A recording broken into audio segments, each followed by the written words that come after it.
A long time ago, in a small village, there lived a poor farmer and his wife.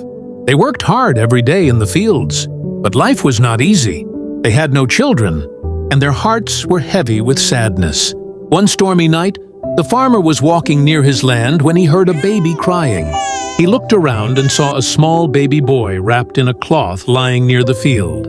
The farmer picked him up and took him home. His wife was shocked, but also happy. "Maybe this child is sent to us," she said with tears in her eyes.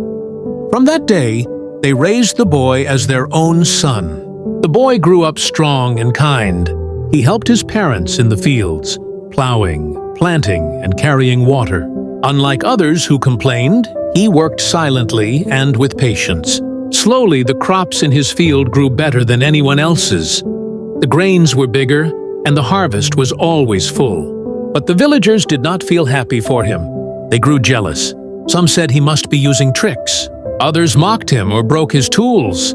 Some even stepped on his crops when he was not looking. But the young man never fought back. He stayed calm, worked harder, and treated everyone with respect. Then one year, heavy rains came. The river overflowed, and all the crops were destroyed. Fields were empty, and people had nothing to eat. Children cried from hunger, and families sat hopeless. Only one man had food left. The young farmer had saved his grain carefully. He could have kept it for himself, but his heart did not allow it. So at night, while the village was asleep, he cooked food and quietly placed it at people's doors. In the morning, the villagers were surprised to see food waiting for them. They did not know who was helping them, but his kindness kept them alive.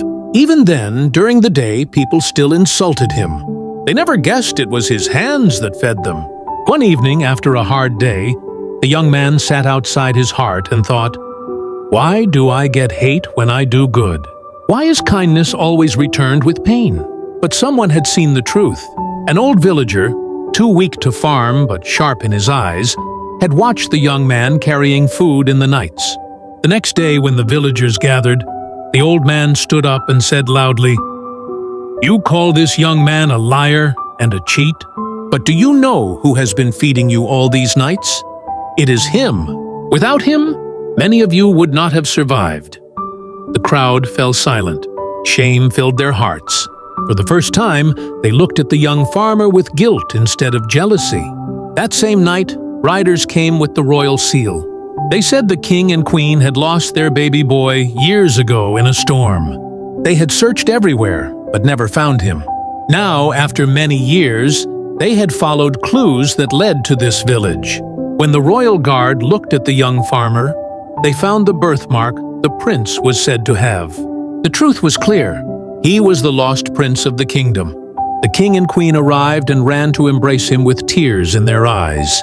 The villagers bowed in fear, remembering how badly they had treated him. The king was angry and ordered soldiers to punish the villagers.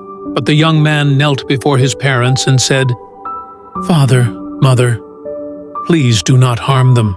If I could forgive them when they hurt me, how can I punish them now? Let us forgive." The king and queen were moved. The villagers wept, touched by the prince's kindness. From that day, he was not only known as the heir of the throne, but also as the Prince of Mercy. His parents, the farmer and his wife who raised him, were honored and lived happily in the palace for the rest of their lives. And his story taught everyone that cruelty and jealousy may rise like storms, but they always pass. What stays is kindness, which leaves behind light, hope, and love.